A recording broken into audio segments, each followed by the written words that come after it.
Let me take your coat. Okay, I'll thank put you. that over one of the chairs over here. Great, thank you.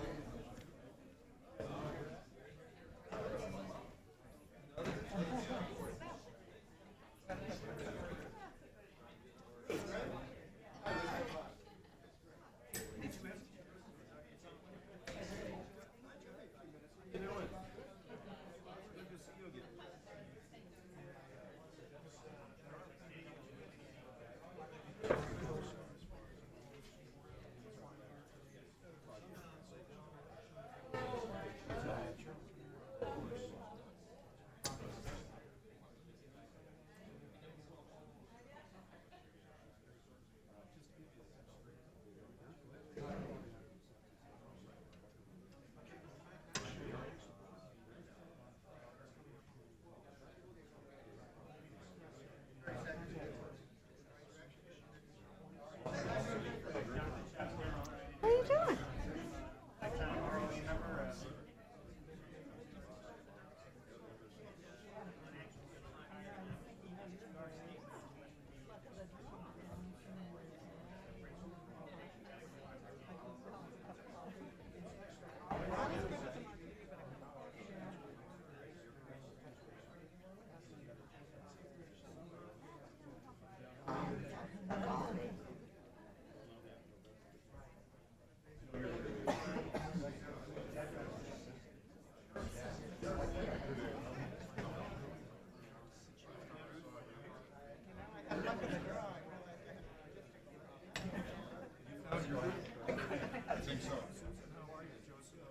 Oh, yeah.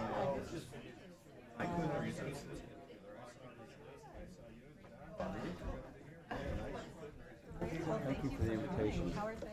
Thank you for doing this, and thanks for next week, I too. think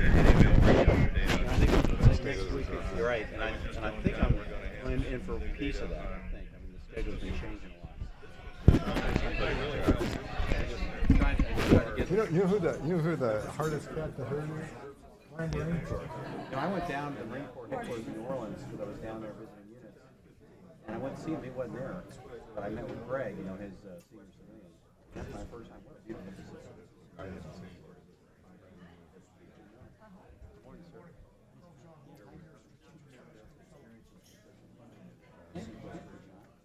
Nice cards. Great cards. Yeah, they are great. Well, we sure we could get cards like this. It's a great gig. I just wanted to introduce myself. Thank you so much for being here. Thank you, John.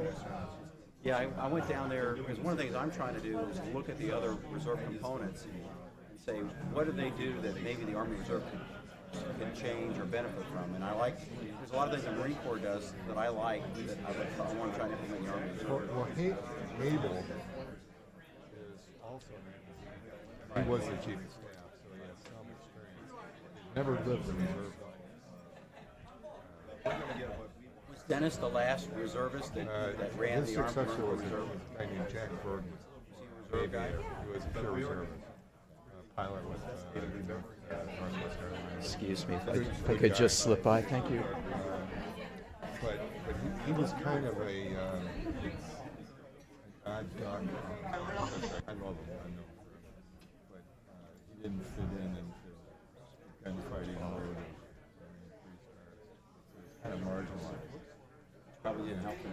And then he to them to make it a buddy system. We've got legislation that works. Require the Marine Corps to make that reserve job. Just like the economy. Exactly.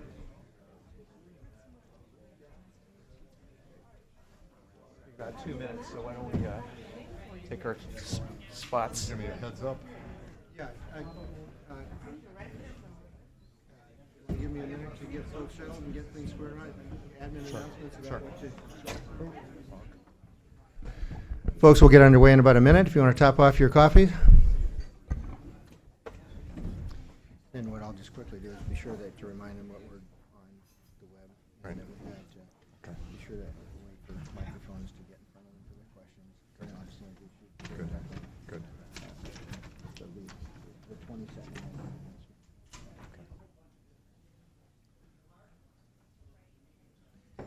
But we really don't want to start for another minute or so until we get right to 10 o'clock. Get the next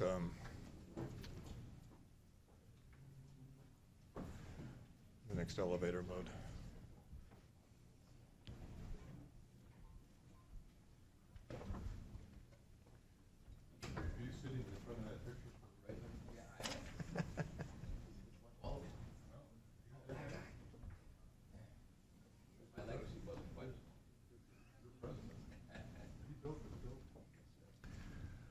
Well, good morning, ladies and gentlemen. I'm Bob Fiedler. I'm our Army Director and the Director of the Defense Education Forum here at ROA. I'm going to give a 20-second introduction, and then I'm going to introduce my boss.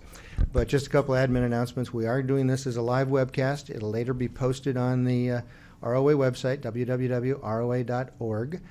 If you'd like to send any messages to any of your colleagues who would like to listen, you can just give them that address, and we're live right now. We've also got some information on the screen here as to if anybody's doing any Twittering or anything like that or needs to have access to the internet, it should be on the screen now, as well as access to the articles from RAND and the article in the ROA magazine, Officer Magazine by Dr. Gates. I will add one quick thing. Be sure to turn off your phones, please, please, please. And also, when we go to the question and answer period, be sure you wait for the microphone to arrive, because since we're webcasting it, you really do need the microphone to broadcast. So with that, it's now my pleasure to introduce our Executive Director, Major General Drew Davis, United States Marine Corps retired. And sir, it's all yours.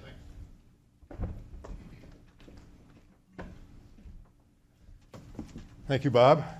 As Bob said, I'm Major General Marine retired Drew Davis, and have the privilege of being the Executive Director of the Reserve Officer Association of the United States.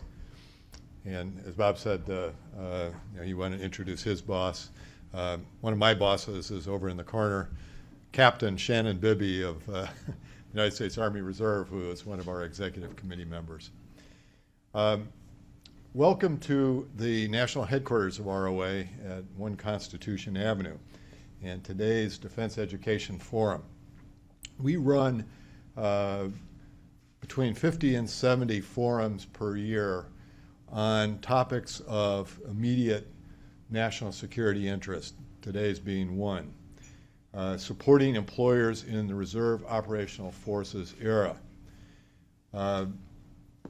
Most of us with gray hair who had an R next to our service name began our careers in a time when the reserve force was a strategic reserve. It was break glass in case the Soviets come across the Fulda Gap.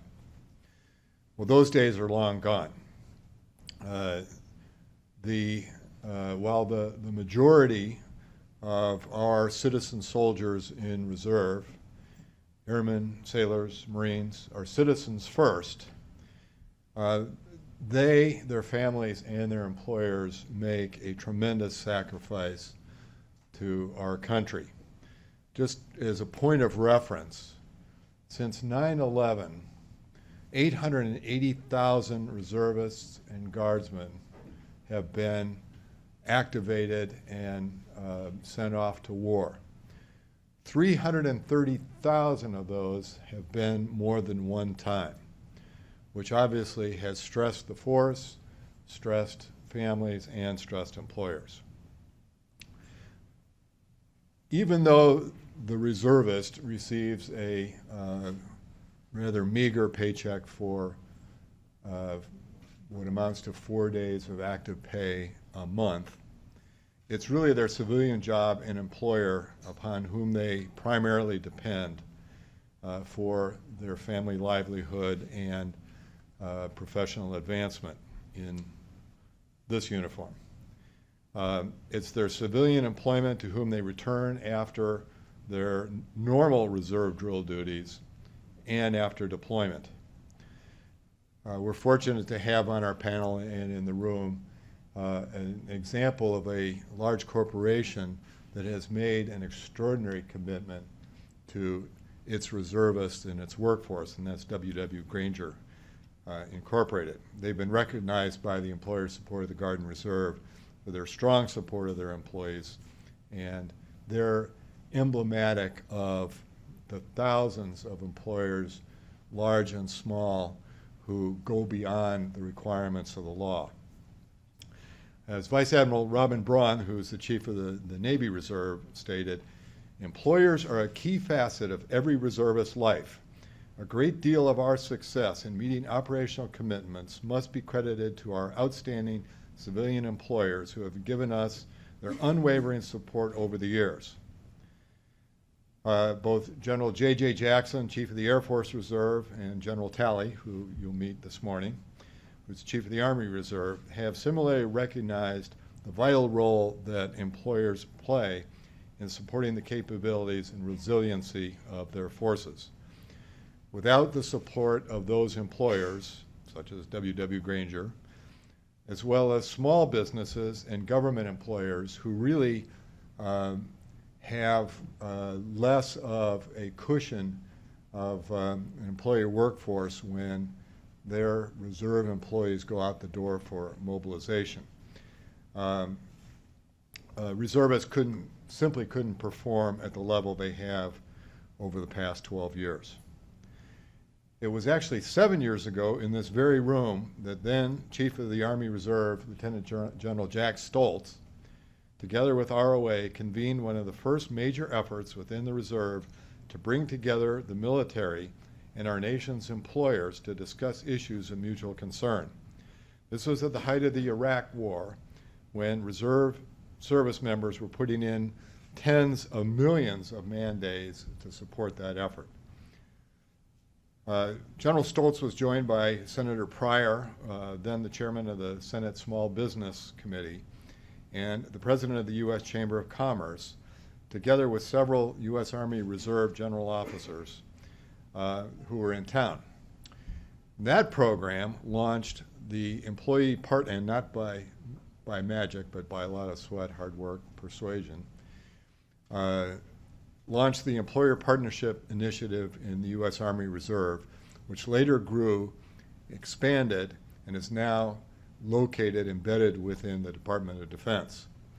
And over the years, we've hosted a number of additional Reserve employer programs, and we're most pleased to host today's program with an outstanding faculty. I'll quickly note that ROA has, for several years, had a service members law center, actually since 1994. And just as a gauge of what the need is out in the field, or the fleet as we say in the naval services, our law center is receiving more than 800 calls a month from reservists in some sort of distress. Now, more than half of those calls are related to employment issues and USERA issues. The other half is made up of issues with financial institutions, credit cards, access to health care, voting rights, et cetera. But of those 800 calls a month, more than half are related to employer issues. Our website and our officer magazine regularly run timely articles related to employers and service members. You have a reprint of an article that ran in this last issue of the officer magazine by Dr. Gates, who you'll hear. And it's on, are we asking too much from employers in the operational reserve era? We also have a terrific free service now that the early bird has been shot out of the sky. And in the case of almost every reservist, people who are either in uniform or have an interest in defense issues really are disconnected from a daily source of news. For the last 18 months, we have a service that's called ROA Smart Brief. And in those packets, which I would invite you to take as you walk out the door, there is a card that has more on Smart Brief. We don't have a slide on that? Okay. All we need is your email address. You don't have to be a member of ROA. You don't have to be serving in uniform.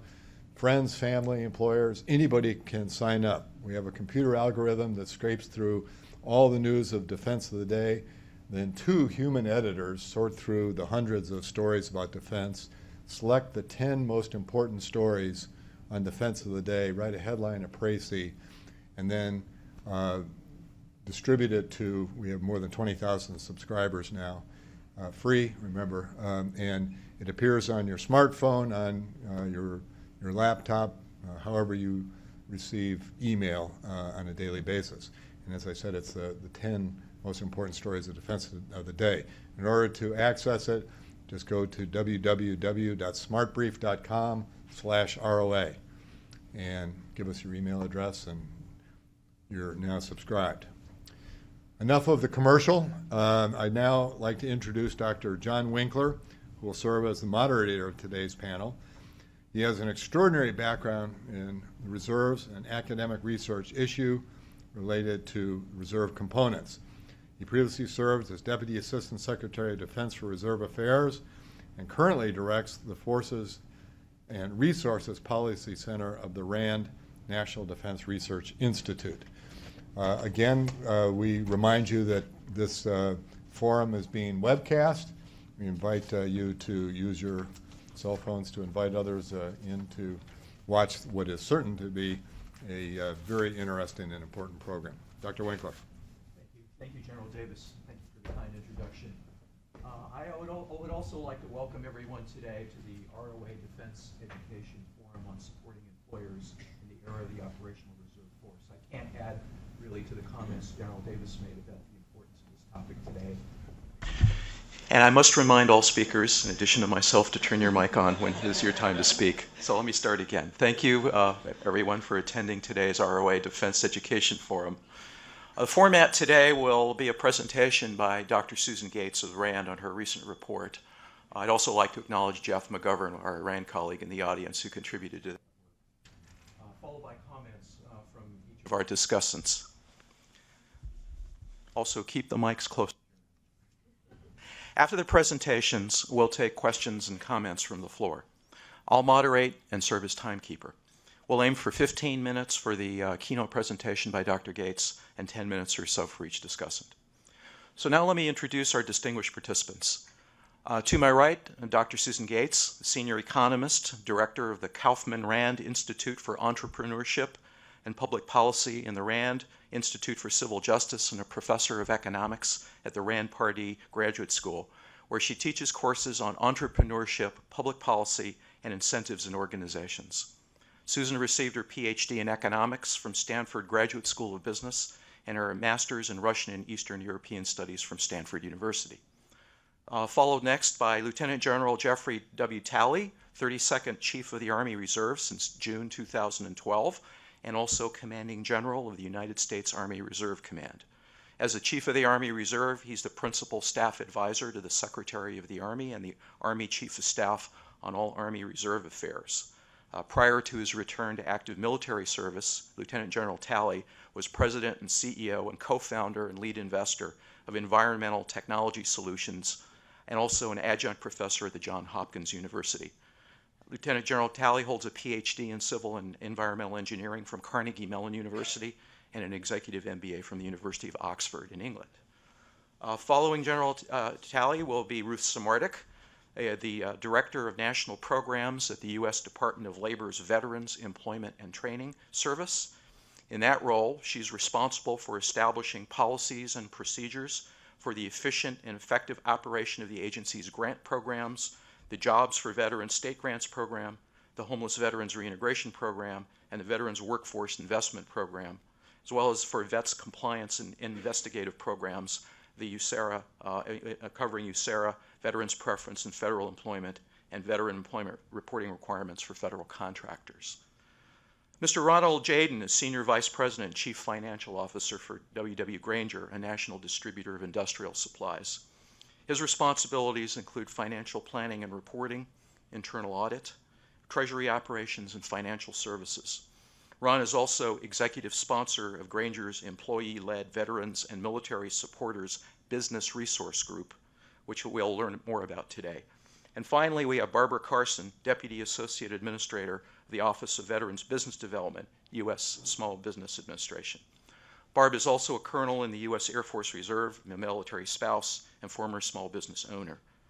Through her work at SBA, she champions veteran entrepreneurs, both aspiring and established, through education and training, access to capital, and government procurement opportunities. Let's welcome our panel, and with that, let me turn the microphone over to our speaker, and once again, please let me remind speakers to turn your mics on and keep it close as we go through the program. Thank you.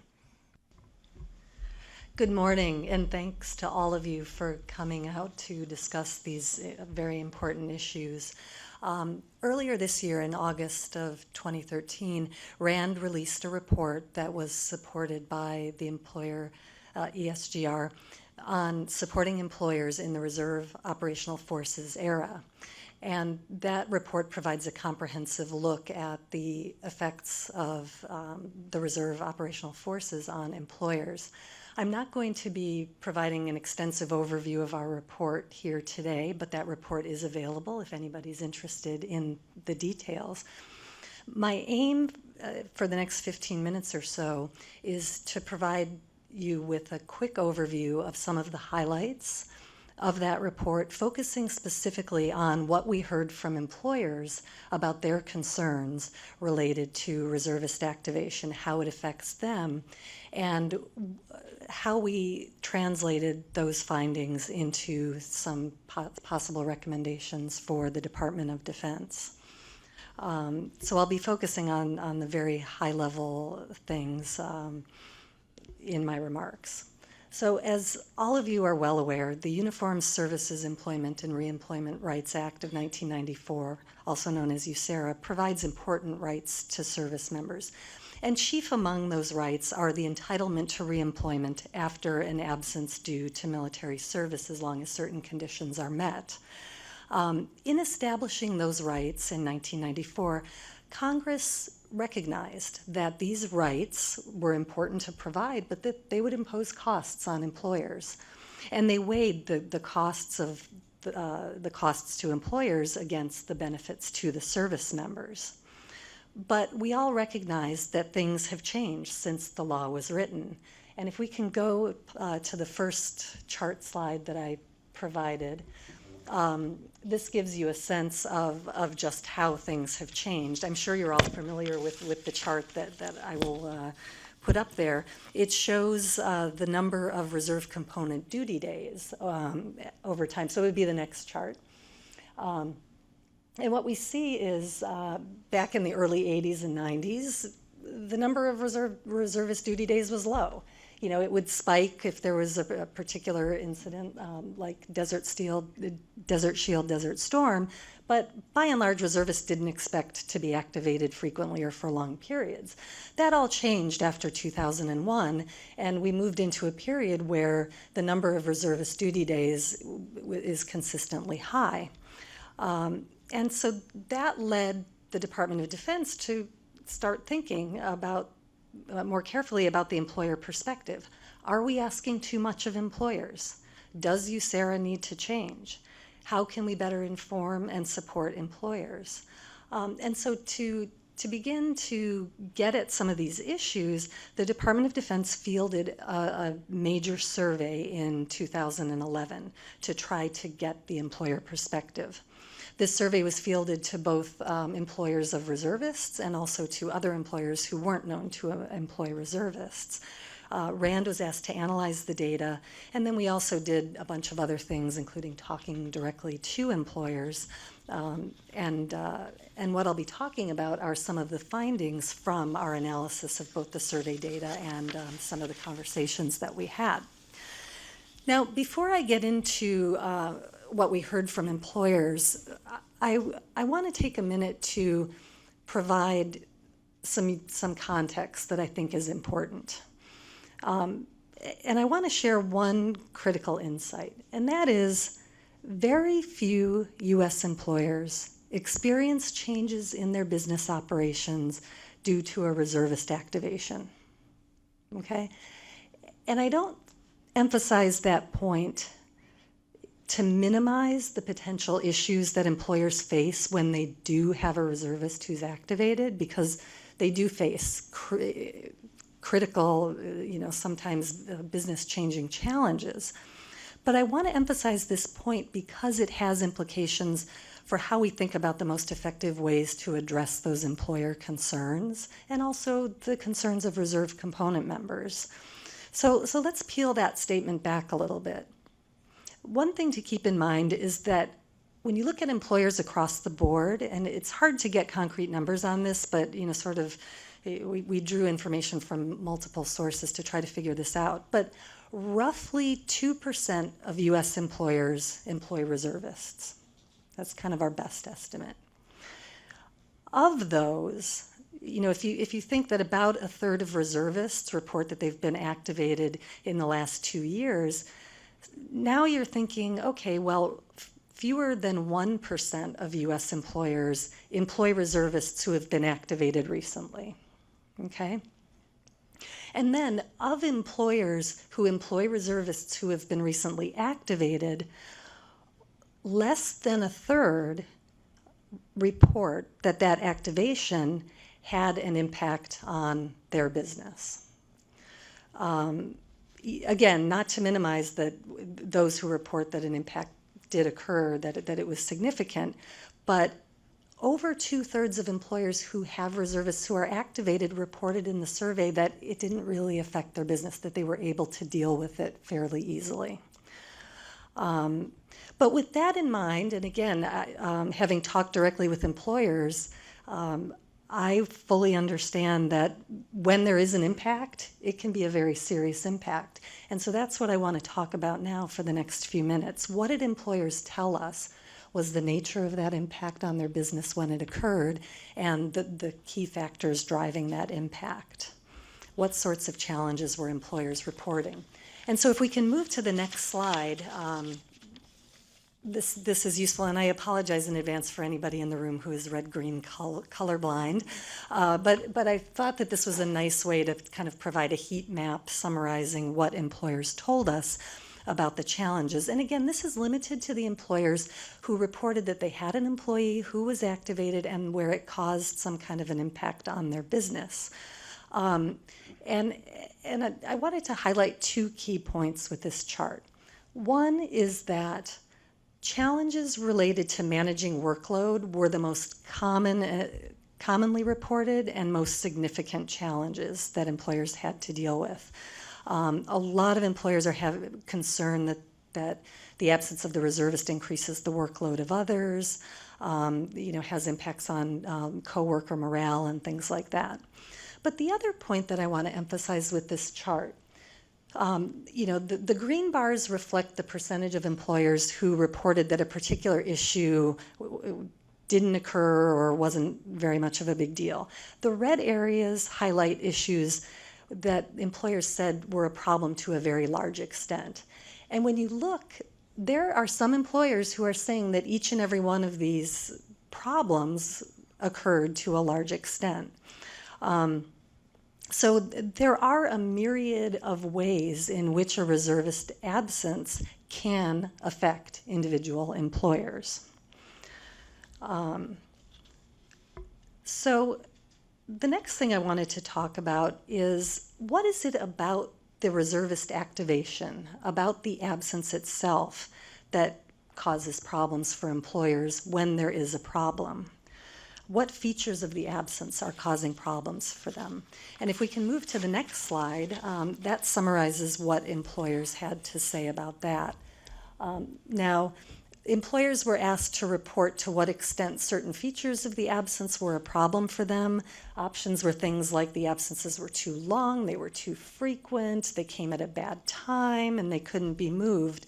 And here again, a key message is that green reflects the employer said this wasn't a problem or an issue. Red reflects the employer said, yeah, this was the thing that really made the absence hard to deal with. A lot of the employers who had problems said that the length of the absence was a major factor. That kind of stands out as a big one, as well as absences being too frequent and coming at a bad time.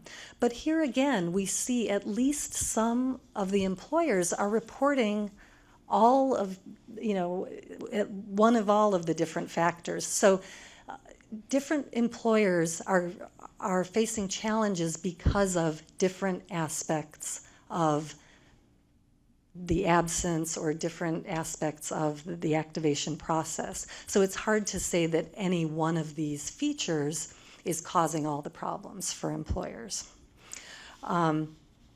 The other thing that I wanted to mention briefly is that employers were given an opportunity to tell us other things that they struggled with.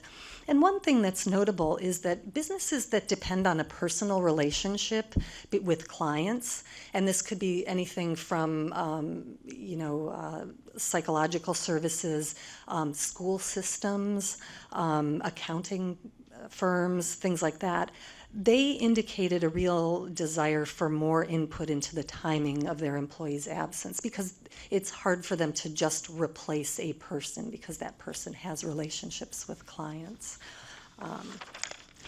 Okay, then finally, the survey asked both reserve component employers and non-reserve component employers whether they understood their USERRA obligations and whether they knew where they could go for help. And the next slide summarizes what the employers had to say about this. And on the left side are the responses of the employers of reservists, and on the right side are the responses of the other employers. And they were asked about whether they knew about ESGR, whether they knew where to go to find out more about how to live up to their responsibilities. And at the bottom reflects responses about whether they knew what they needed to do to remain in compliance with USERRA. And what's most interesting here, if you look at the bottom left corner, even among reserve component employers, fewer than half are in the green, saying that, yeah, they really have a good handle on what they need to know to remain in compliance with USERRA. So there really is still a knowledge gap, even among employers of reservists. So what sorts of things did employers say could help them manage their duty-related absences better? At the top of the list was more systematic communication about absences directly from DoD. Employers expressed concern that the communication was typically left up to the employee. They emphasized that in most cases that works just fine, but when the employee decides not to communicate with the employer, they have nothing to go on. Secondly, more flexibility in scheduling both training, duty, and deployment was emphasized by certain types of employers, such as those I described earlier, that rely on a personal relationship with clients. And then thirdly, a desire for more information about USERRA, not just thrown over the transom randomly, because employers don't really think about USERRA except when they're faced with a duty-related absence. So rather, they're seeking information at those critical points in time, when their reservist is activated or when they're coming back. And so as a result of the findings from our broad analysis, one thing that really stood out to us is that giving employers a voice in the process may hold more promise than broad changes to utilization in terms of addressing the concerns that employers have. One insight that we gleaned is that across-the-board changes to utilization policy may, in fact, be a pretty ineffective way to address the concerns of employers, especially if they cause a burden on the reserve components themselves. And why is that? Well, because most employers really aren't complaining about the duty-related absences. So you'd be applying restrictions across the board to all reservists when it's really only a subset of the employers that are struggling with the activation. So potentially a more extensive appeals process could allow DoD to more effectively address those significant problems where they exist. Such an appeals process is already in place in Great Britain, and that could be a model to look to. And then secondly, we recommended that DoD should consider options for improving communication with employers, including direct communication in a standardized way, in addition to the complaint that the reservists themselves often don't communicate with the employer. Some employers who employ multiple reservists complain that they get communication in different ways depending on which component their employees are in. So some standardization might help. And so with that, I will turn it over to the esteemed panel. Thank you, Dr. Gates. General Talley, the floor is yours. Well, good morning. Thank you for the opportunity to be here. I want to thank ROA for hosting this important forum, and I look forward to having engagements not only with those that are here, but also perhaps those that are on the webcast. What we're discussing really today is how do you maintain a balance between military service as a reservist and your civilian employment and your family. This struggle or this balance, this challenge, is something that only traditional reservists know all too well and has always been there. Obviously, it's been strained and challenged more in recent years as we've had 12 years of war, and in Iraq and Afghanistan, tremendous dependence upon all of our reserve components to provide that support, and that support continues today. The Army Reserve is got some unique challenges. One of the challenges is if you take all the other Federal Reserve and add them all up, the Army Reserve is bigger. So if you add the Air Force Reserve, the Navy Reserve, the Marine Corps Reserve, Coast Guard Reserve, you add them all up, the Army Reserve is bigger. The Army Reserve is bigger than the Marine Corps, the active Marine Corps. So we're a very large organization. Now I say that not to suggest to budgeteers and members on the Hill that we're too big, because all the studies have actually shown we're just about right in terms of the size. We provide all the combat support and service support to the total Army. So if you're looking for, and some might say this is bad, if you're looking for attorneys, engineers, finance, 80% of all the logisticians, almost all the medical corps, doctors and nurses, they're not in the regular Army, are not in one of our great 54 Army National Guards. They're in the Army Reserve. And so right now the Army Reserve is serving in 30 countries. We're a global force, and we're all states and territories. Of the three components of the Army, a lot of people don't realize the Army Reserve is the only one that's a command. So we're the component and a command, which makes it, to be frank, easier for us to get things done. We have had some challenges with employers, but I think as already mentioned, one of the big challenges is just making sure we have better communications. So for the Army Reserve, our demand signal has been pretty high, and it's probably going to stay consistent. The reason is, as I mentioned, we provide that technical enabling support not only to the total Army, but to be frank, to the total force. Right now, the Army Reserve has almost 20,000 soldiers serving in direct support of combatant commands. As I mentioned, we're a global force, and so that's a good thing. If we don't maintain enough activity in the Army Reserve in support of the COCOMs, combatant commands, our soldiers will leave. Because, like me, they join the Army to do all the cool stuff they see on the commercials, and they join in order to make a difference within the department, a difference in the world. So we have to balance, well, how do we keep them busy enough to be ready and relevant to the total force, but not too busy that it strains their families and their civilian employment.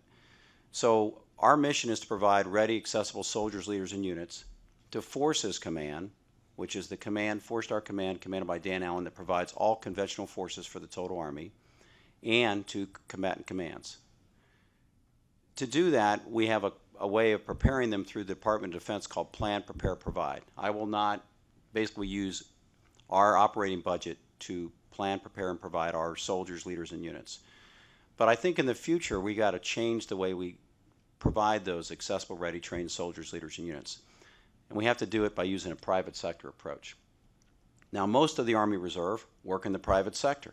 As was already mentioned, because we're technical enablers, what they do in the civilian sector correlates very, very closely with what they do in the Army Reserve. That's not as true in other reserve components. Again, because we're exclusively combat service support and combat support, the correlation is very, very high.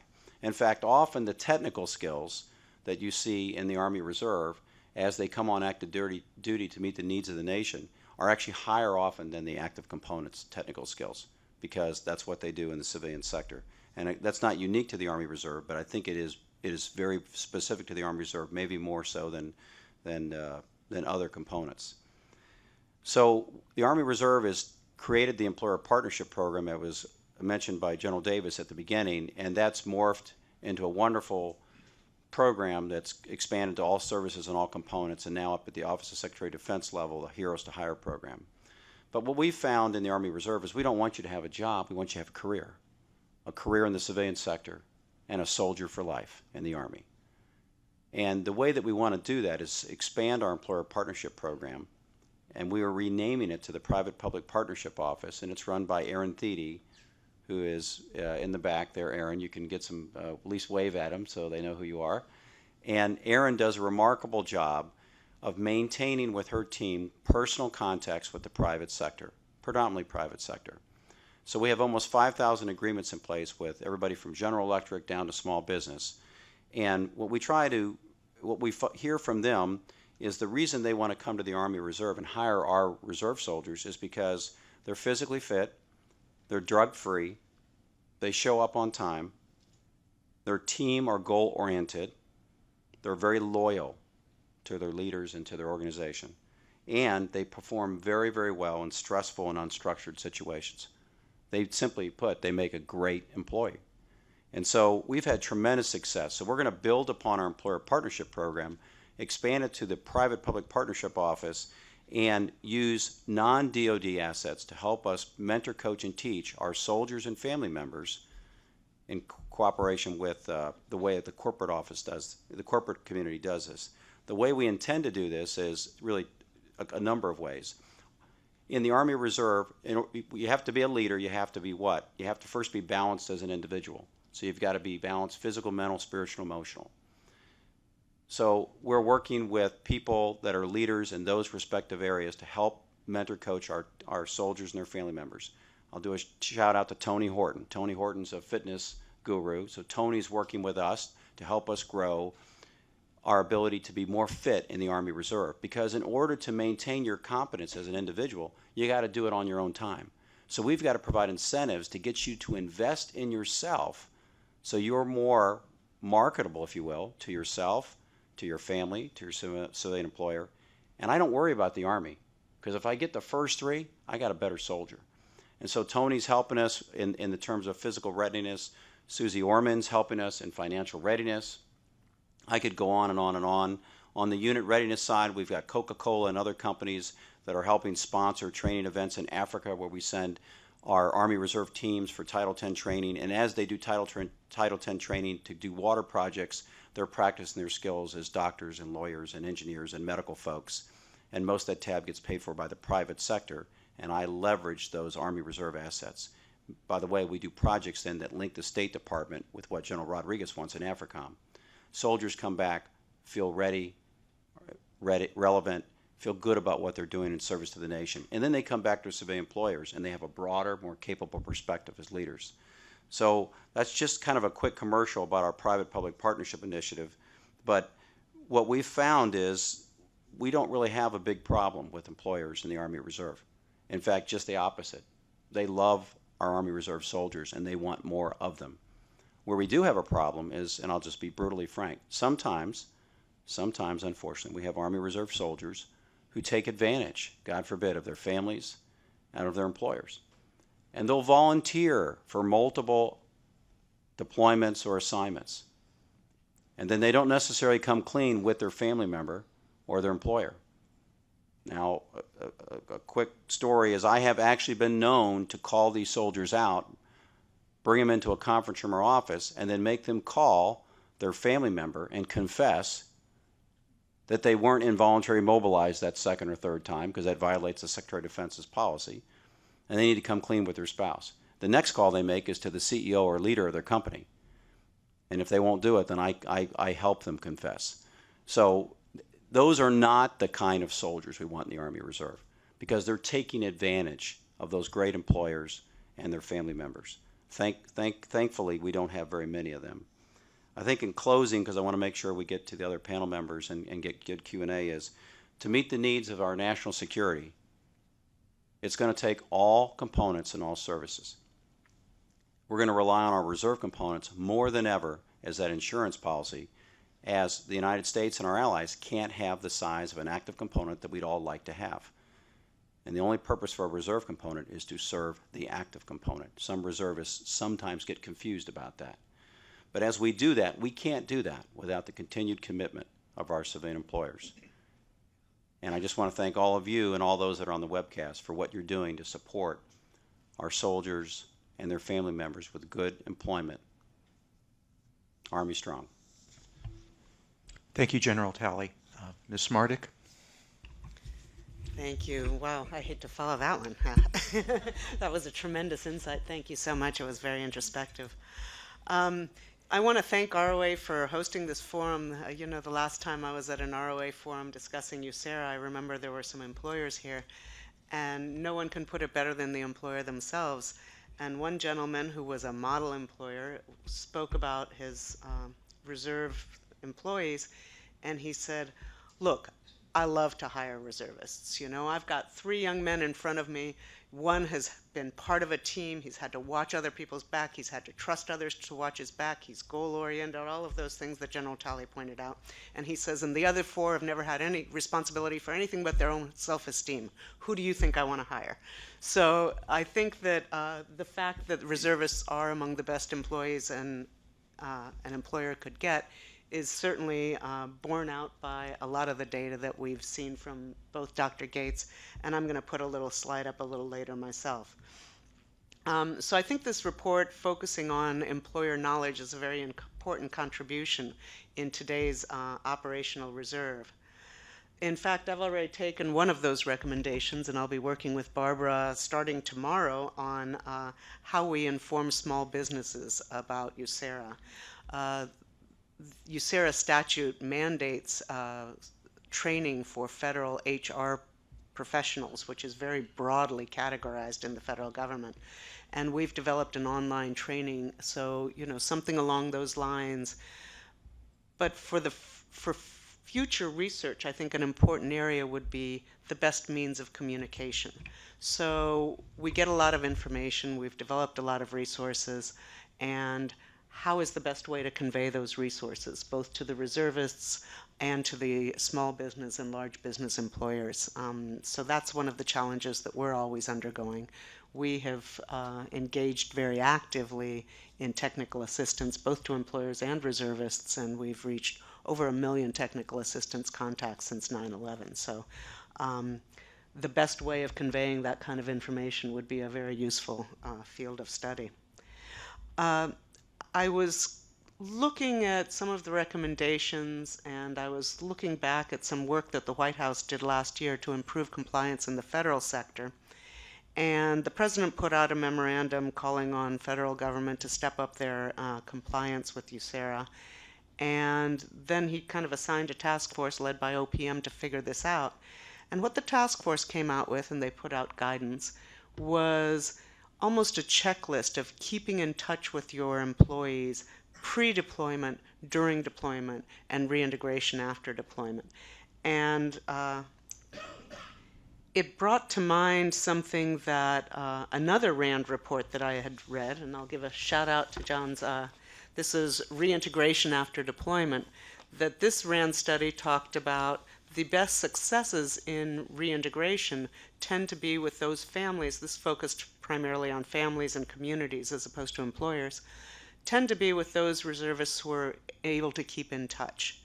And we are very advantaged in today, before we started this operational reserve and the huge activations, that the internet is such a factor and that the communication is much better. I have a colleague whose husband is deployed now, and she speaks to him every day. So I think the ability of an employer to sit down with an employee before they deploy, talk about what they're going to be in the event of a deployment, and have those checklists ready so that in a deployment they know what they're going to do, they know how they're going to keep in touch, they know how they're going to convey additional employment opportunities and potential advancement for the service member while he or she is deployed, because of course that is part of the protection provided by USERA. So again, focusing on that pre-deployment and during deployment stage, I think will really improve compliance, and that would be part of the communication I think that we need to get out to employers, perhaps some of those model checklists of how you can stay in touch with your service member while they're deployed, and in addition to what your obligations are. But as you've heard from the other panelists, there's ample evidence that employers are overwhelmingly supportive of their reserve employees, and it's very good news. I was very fascinated by Dr. Gates's slide that she showed at the beginning. And let's see, is that my slide? So I took the liberty of using her slide and superimposing over that the number of USERA complaints that we've gotten at the Department of Labor. And as you can see, oh, is there one over there too? Okay. As you can see, those spikes that everybody anticipated would happen with the increased deployments never occurred. You know, there's been a slight rise, which is normal, you would expect that. But unlike Desert Storm, when you did see a spike, afterwards we got some information out, we promulgated some very plain English regulations so that people were able to understand their respective rights and responsibilities under the law. We have an e-laws advisor online, which is fundamentally a decision tree that takes you through a series of questions and answers and lets you know what you're going to need to do to comply with the law, and eventually will lead a service member to a complaint form if he wants to file a formal complaint, and we will start an investigation. But I think that that chart and the huge numbers of employers that are recommended by their reservist for exemplary practices for the ESGR Freedom Awards, and the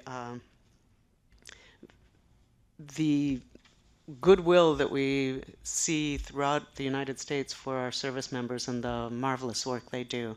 And I think that we can get a lot more information out, and employers do comply. When we investigate, the vast majority of the time we go to the employer and say, well, this is the complaint, and if this is true, this is what you would have to do to comply, and they do it, you know. So it's really a lot of voluntary compliance. Very few cases end up litigated, which is a good thing. So thank you very much. Thank you, Ruth. Now, Mr. Jaden. I'd like to start by thanking you all for being invited to participate in this panel with such distinguished participants. I'd also like to recognize Shannon Bibby, who was mentioned before by General Davis. Shannon's a colleague of mine. He works at Grainger as a director. Shannon, raise your hand for the people in the room. He's a director of customer service in Pennsylvania, and Shannon's been with the company for 8 years, 15 years in the Army Reserves. And he's been recognized with the Douglas MacArthur Award in 2012 and the Army's Deployment Excellence Award for his service in Iraq. He's served our country well, and he's served Grainger well. So I appreciate Shannon being here with me. He's also commander or president of our business resource group and co-founder of that organization, which I'm the executive sponsor of. I have a few slides. So if you go to the next slide, I just wanted to introduce Grainger. Many of you may not know who Grainger is. We're in a business-to-business type environment. We're not a retailer or in the consumer space. So a lot of people don't know who Grainger is. We're a fairly large company, as companies go, probably a small mid-cap, if you think, or a small large cap, I should say. $9 billion in revenue this year, a market cap of about twice that. And we're a service business. We sell a lot of products, but we're really a service business, and hiring reservists who know how to serve well is key to us in terms of providing great service to our customers. And our focus is really on safety. We sell over $1 billion of safety equipment. We're the largest distributor of safety products in the U.S. We don't manufacture anything, but our goal is to keep facilities clean and their people safe. And that's what we distribute to people who are running a maintenance department in this building, across many areas of or segments in our U.S. and global businesses. Next slide. I wanted to just highlight, we've got a long history of service in the military, and it starts with the person pictured in the right-hand side of this photo, and that's our founder, William Wallace Grainger. So we're I was introduced at the beginning, and we use the term Granger a lot, but W.W. Granger is William Wallace Granger, so that's an answer to a trivia question. He was a chief petty officer in the U.S. Navy during World War I, and after his service and education were completed, he started Granger out of kind of a garage and got that business going. His son, in fact, who's as old as the company, in his mid-80s, still involved with the company and is a shareholder, and also served in the Navy. So that's a little bit about us. And the next slide is a little bit about how we support reservists and the military in general. And I had a chance to walk the mall last night and see some of the monuments, and it was very impressive. We have our own little monument. You can see in the picture on the left, it's our Veterans Memorial Wall, which we encourage customers, suppliers, team members to sign the wall, to write a note in recognition of whoever, a loved one, family member, and a fellow employee. And so you can see there a picture of one of our employees, Brian Duncan, with his family. And that was the day before he was deployed to Afghanistan. I believe it was Afghanistan. I have to check my notes here. His manager was there and some of his team members, and it was just a great opportunity to recognize Brian in that way. And the letter on the right is just an example of some of the feedback we've gotten from some of our reservists who are recognizing the role that Granger plays actually while they're deployed. So we stay engaged with our team members while deployed and support them along the way and their families. Next slide. So the next slide, you can see a picture of Shannon, or two pictures of Shannon on the right. The first one is his receiving his award, and the other one is his time in service. But you know, Shannon has worked, I mentioned, with the company for 8 years. He's been promoted 4 times during that time span. So we think about more than offering jobs for reservists, but we're trying to develop careers and jobs that pay well. And so with regard to that, you can see on this left-hand side some of the support we provide. And I think one that's distinguishing for us is we offer regular pay to our reservists while deployed, in addition to their pay they receive from the military. We also offer group term life insurance, which while they're deployed, which is certainly comforting to those reservists and their families. And throughout their time deployed, no matter how long it is, they continue to receive Granger's profit sharing plan benefit, which is really a retirement benefit. It's one of the richest benefits that you'll find in any company in this country. And for employees team members who've worked for the company 5 years or more, and if the company is doing well, they can receive up to 20% of their pay put into an account in their name, and that includes while they're deployed. And you can see some of the other pay and benefits items. I don't want to take up too much time here, but we feel pretty good about the support we're providing. Certainly there's more we can do as a company. We can maybe go to the next slide, and I'll mention a few of those as well. The next slide is just a collage, really, of some of the grassroots efforts that our team members provide. The one in the upper left says NJDC, that's the New Jersey DC or Distribution Center. The bottom right, CLDC, is the Cleveland Distribution Center. On the bottom left is, so, you know, pictures of people who are active, people who are being recognized and supported by their team members. And the bottom left is, you know, an example of some recognition we did on Veterans Day. About 5% of our team members are military service people, retired or active. So it's about on a base of about 20,000, 23,000. It's over almost 1,000 people probably that we have in our database. But we're excited that locally, grassroots level within our business, we're doing a lot to support our reservists and their families. And then finally, and I know some of this was mentioned before, you know, about recruiting.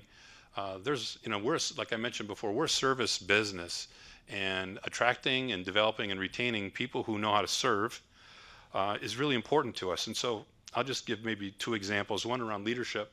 So hiring people who know how to lead and who know how to accept the leadership of others, which is equally important, is really a skill set of value that we think the military really provides to the people that we are able to recruit. Same thing around structure and discipline.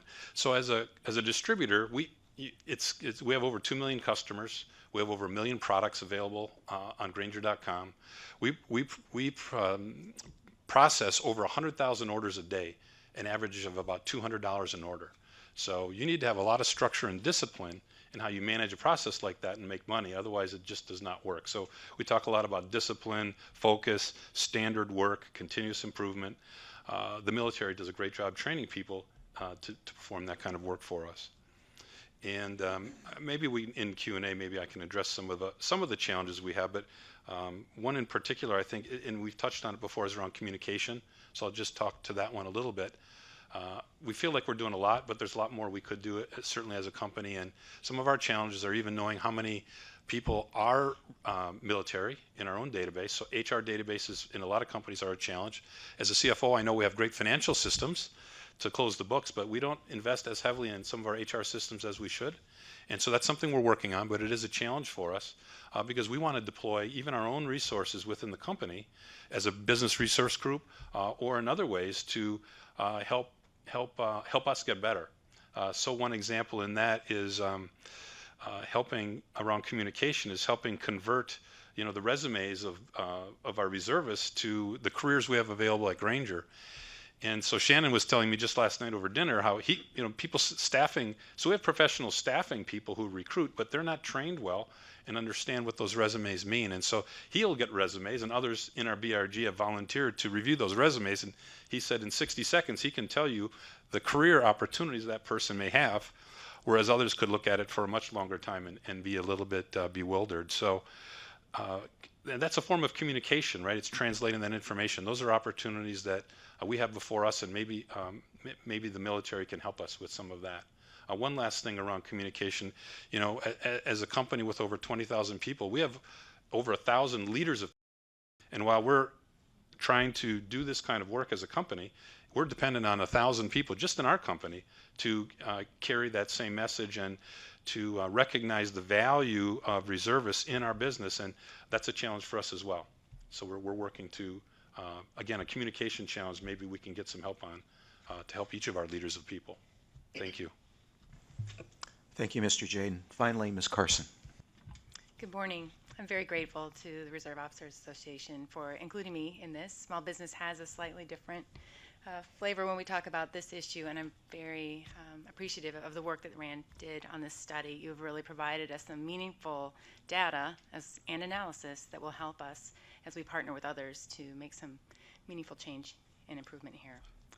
Just a little bit about us. You may be familiar with Small Business Administration for the access to capital that we work to give entrepreneurs, as well as training and education at no cost. So many times I've seen the forehead slap of entrepreneurs saying, "I wish I'd known how much was out there for me," and as well as right here in DC, where federal procurement and contracting is of quite a large interest for small business owners because the federal government has targets to reach. We are actively engaged in getting especially our veteran entrepreneurs prepared for that opportunity. So within larger SBA, my office is the Office of Veterans Business Development.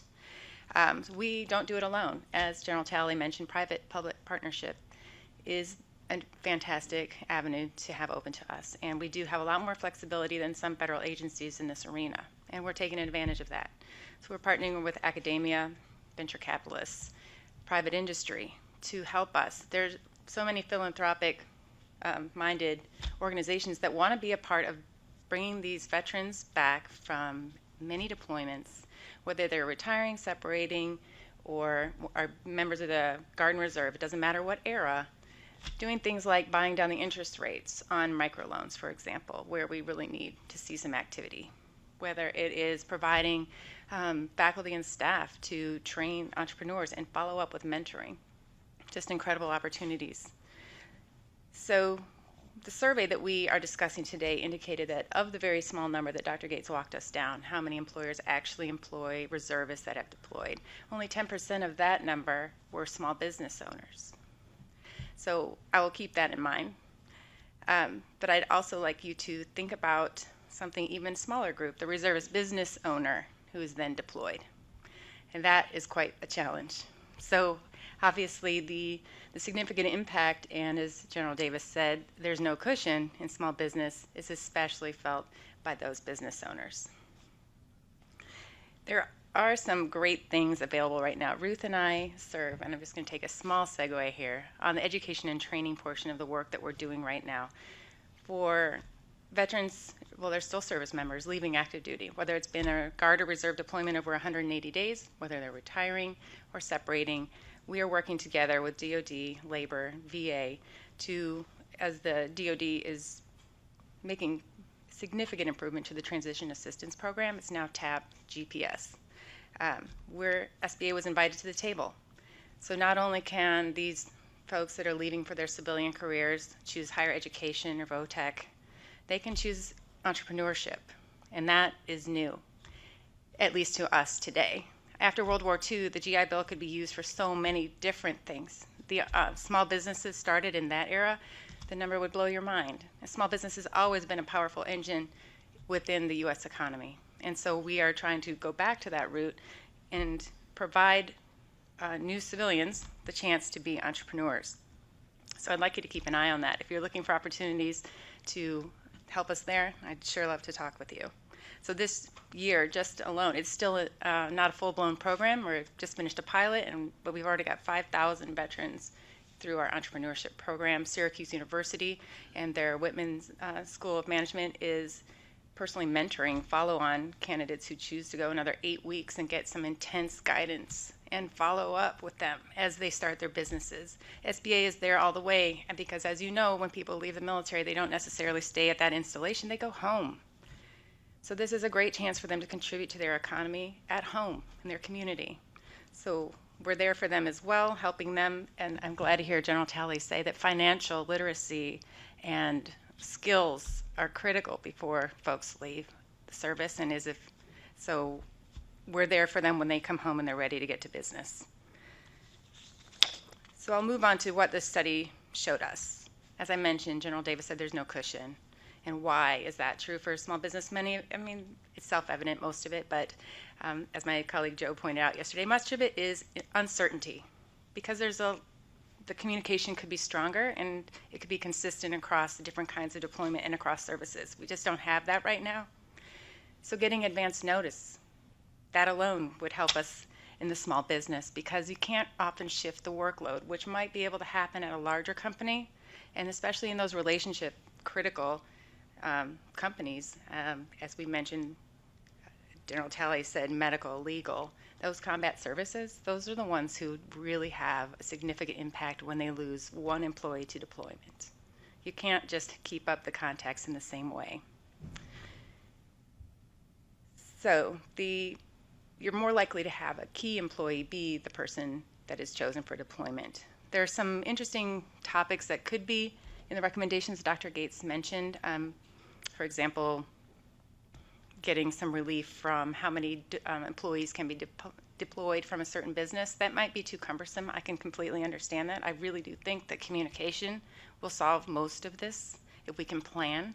The appeal process is a mystery. If that were consistent, not to say that I would ever encourage any employer to appeal a deployment, but to have the flexibility to talk about it and work through it in conjunction with a little notice. I think we can continue the great support that employers have had for their reservists. Also, there's some burden on the reservist. The civilian employer information. It's a piece of data that all of our reservists are required to give each year on who's employing me on the outside. And now that's a nice to know for the reserve. It could be really help us. Right there is a way to confirm that I know that you're employed. I'm going to get in contact, me being DOD, with that employer and open that door. And finally, I'd like to turn to what is SBA doing about this? Why? What can we do about this? So there's a little known program. It's got a long name, but it's called the Military Reservist Economic Injury Disaster Loan Program. It's one of the few direct loans that SBA does. But if there's a small business owner who has a reservist deploy and they have a need for working capital and can show that there was injury to their business, then we can help them. Not a large number have applied for this because, as we said, as you come down to how many employers actually have a reservist deploy, It's small, but the rate of that loan is 4%. They don't have to start repaying until after a period of time when that reservist has returned to employment. It's something that can help in those critical, for those very few that it did matter to, we came through for them. And I'm proud of that. And I just want to make sure that we share with people so that they are familiar with it. General Talley's list of some of the professions that get deployed, the medical and legal, those are the types of businesses who have used this type of loan and had relief and were able to keep their business going. The other thing that SBA will do is to build a bridge, a stronger bridge with us and ESGR. Getting the word out and sharing our information will help. If I can make small business owners feel confident that they will be well informed, I don't think they'll be hesitant to hire a military reservist. Reservists, as we've heard from this panel and you know in this room, bring incredible talent to any business owner. So I thank you for the time to talk about small business, and I look forward to, with the panel, answering questions. Well, thank you very much, and let me exercise the moderator's prerogative to make a comment, and then we'll open up the floor to discussion. I think collectively across these presentations, we have a very clear and more refined understanding of the issues that exist with respect to activations and their impact on employers and reservists. A product of both research and analysis as presented by Dr. Gates, which helps bring real facts to the table and help overcome the anecdotes that so drive the public policy discussion, as well as the perspective of key stakeholding organizations across the spectrum representing the Department of Defense, government agencies, and the employer community. And I think collectively what these presentations reinforce is that there is, in fact, a fairly general good state of relations these days. Guard reservists are generally valued employees, and employers are doing moderately and fairly well in coping with an improved understanding of where the exceptions lie. And I think that's the other thing that we see from the analysis is we achieve a clearer understanding of the impacts, how extensive they are, and what particular communities are most affected. And finally, I think we've identified some policy solutions, not all of which are currently necessarily implemented yet. In particular, the one that I find very interesting is the ones addressing the appeals process. For many years, DOD has had an appeals process that governs federal employees, but what we're really talking about here is making a similar process available to employees in the broader public sector and the private sector. So with that, let's open the floor up. Let me ask that if you have a question or a comment, please raise your hand and wait for the microphone. And then if you would be so kind, please identify yourself. And let's start with General Stewart here. Well, thank you very much to all the panelists. Appreciate all your comments. I had one comment first and then a question. One of the benefits of having a group like this is you can go ahead and draw in the synergy associated with having all these great minds together. One mind is missing here that I think might have been beneficial to have, and that's Ron Young, who's the Assistant Secretary, or one of the deputies under the Assistant Secretary of Defense for Reserve Affairs, who actually deals with a lot of the issues you're talking about and has a number of different programs. So that was my only comment there. But the question that I had was, reference the slideshow that we had. I had a question about the projection for the outlook for the future as far as complaints, and that was for Ruth. You basically showed that we did have a spike during the Desert Shield, Desert Storm timeframe, and then after 2001 we had kind of a steady increase, but it leveled off. After the operations are over in Afghanistan, do you anticipate that with the continued use of the operational reserve, will there be a spike, or is RAND actually looking at that from Dr. Gates' perspective? Well, thank you. We're certainly hoping that there's not a spike. We've over the years been cautioned, with the drawdown, but as you know, there's always a circulation, and all of those people have been coming back all along. So I think that I'm hoping certainly that it stays steady or even decreases a little bit. So we're about a little over 1,400 cases a year right now. And if I may add just one comment in context, also wish that ESGR were present today, but for full disclosure, ESGR in fact sponsored the work that Dr. Gates presented today, and the report was distributed to the entire network of ESGR volunteers at their recent national conference. So they're plugged in, at least as far as what the research shows. And just a quick comment that we are not continuing to examine the SGR complaints, at least not currently, but we did look very closely at the number of complaints and looked for relationships between, you know, people being released from active duty, et cetera, and didn't see any clear patterns there. Yes, sir. My name is Franklin Childers. I'm the Director of Army Reserve Communication, work for General Talley. I want to thank ROA for hosting this today. It's very helpful to us as we try to understand how employers want to communicate, and as we try to communicate, that's our business in ARC, as we say it. We're glad to partner with any of you panelists as you try to communicate information to the field. So I'll get your business cards and we'll try to do that. I do have one question I'd like to address to the panelists. We are the Army Reserve, as I've stated.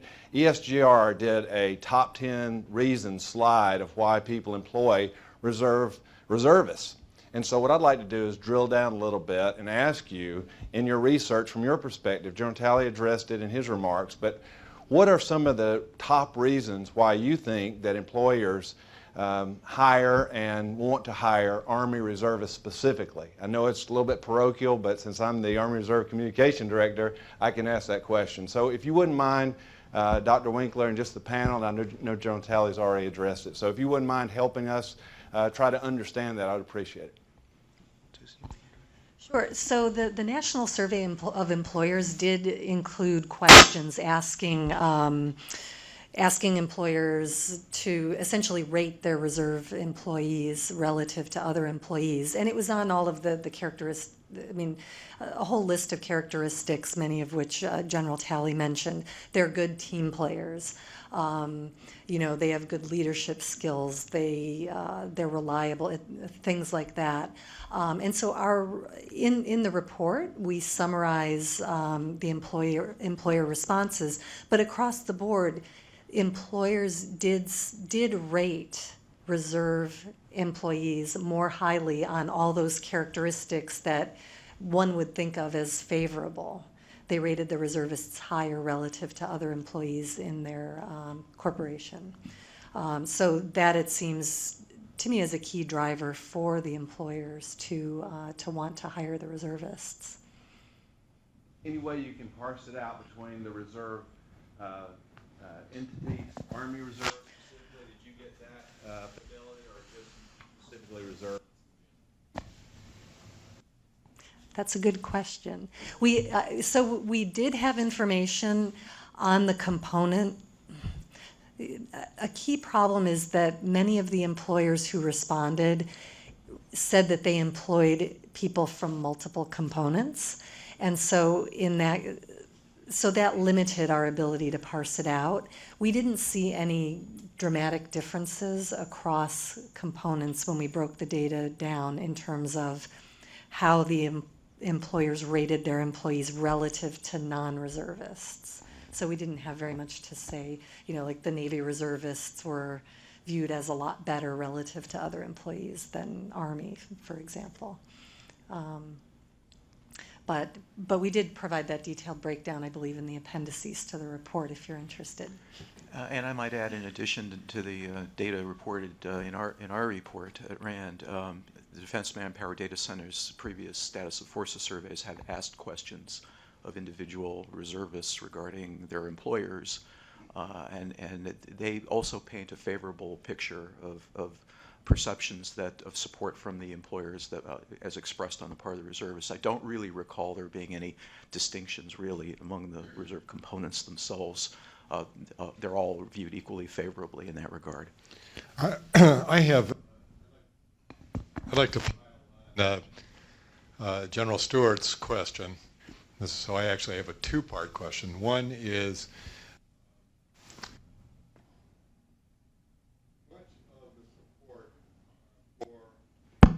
much of the support for the reservists in the last 12 years has been patriotism, and driven by a nation first and at war. We're going into a period where the reserve is anticipated to be used continually in an operational mode in a peacetime era. Will that employer support that's driven by patriotism survive the peace dividend? So that's one question. And second, at ROA, this is anecdotal, I wish we had research on this, but reserve unemployment is running about 10 percentage points higher than other veterans, which is actually running under the national unemployment rate. And we believe that there's a stealth form of discrimination that is abroad in the land, that the reservist applies for a job. The employers know that even in the peacetime environment going forward, that reservist could be gone 1 year out of 5 or 6. And therefore they get, thank you for your patriotism and your service. And they're not dumb enough to say, I can't hire you because you're a reservist. So they just don't get the job. Could you comment on both of those, both related to the peacetime employment picture after 2014? I think there are probably several of us who would probably like to address that. Do you want to go start? You go ahead, Ruth. Well, certainly at the Labor Department, we're very concerned with both marketing veteran employment and with the potential for discrimination that you mentioned. And certainly in the marketing efforts that we do, patriotism's there, but I think it's definitely tertiary, because at the end of the day, if I tell a fine employer, hire these people because it's your civic duty, because they've gone out front for your country, they'll say, yeah, but I won't be there for the next employee if I don't watch my bottom line. So I don't think that's the most compelling argument. I think the most compelling argument is this is the most highly trained and disciplined workforce you can find in the United States. And that's the marketing that I tend to push. On the discrimination side, it is certainly true that with USERRA, there is a balancing act between having it be appropriately protecting the civilian employment of our service members and having it be so onerous that employers are afraid of having a reservist in their employ. I think that right now it's a very good balance. As the research we've discussed today has shown, most employers don't find a significant impact from having their employees deployed. Do you want to tell me, or Susan? I think that the discrimination issue is a concern. I can say that in reviewing some of the open-ended survey responses, there were some surprising statements made by employers to the effect that, based on my experience with other reservists, usually reservists who didn't communicate or who were viewed as abusing the process in terms of volunteering for additional duty that ended up being covered under the exemption of the 5-year total limit, they said, well, I'm never going to hire a reservist again. So it is a factor, and that may be one area where some general across-the-board communication about the fact that it is illegal to discriminate in employment in that way could be useful, just to remind all employers that this is, just like a lot of other protected characteristics, could be useful. But it was not extremely frequent, and I don't think that it's likely to be a huge challenge, but it's there. I'd like to offer two comments as well. First, on the issue of veterans and employment, that's clearly an area that one can look at empirically and compare employment, unemployment rates and spells and so on between veterans and similar individuals who are non-veterans, and we've done some of that work. And generally, what the phenomena is that veterans hit the workforce coming out of active duty, or some fraction returning from Guard and Reserve who seek different jobs, and so for a while their unemployment rate might look higher. But what the research shows fairly clearly is their unemployment spells are shorter. In other words, they get a job over a period of time quicker than non-veterans do. So what that suggests to me is not an issue of discrimination, but rather one that speaks to the transition process and helping the veteran do better at getting out there and market him or herself with the employers. On future employer support, all I could say is we shall see, but I believe that a lot of it really will boil down to the communication between the reservists and the employer, and as long as each are square with each other about the employer's needs on one hand and the employee's willingness to accommodate to the extent practicable, there will be not so much of a problem. Wait a minute, Bill. I just want to say I agree with the comments that all the panelists have made, but we see challenges and discrimination selectively, but it's at the very senior levels.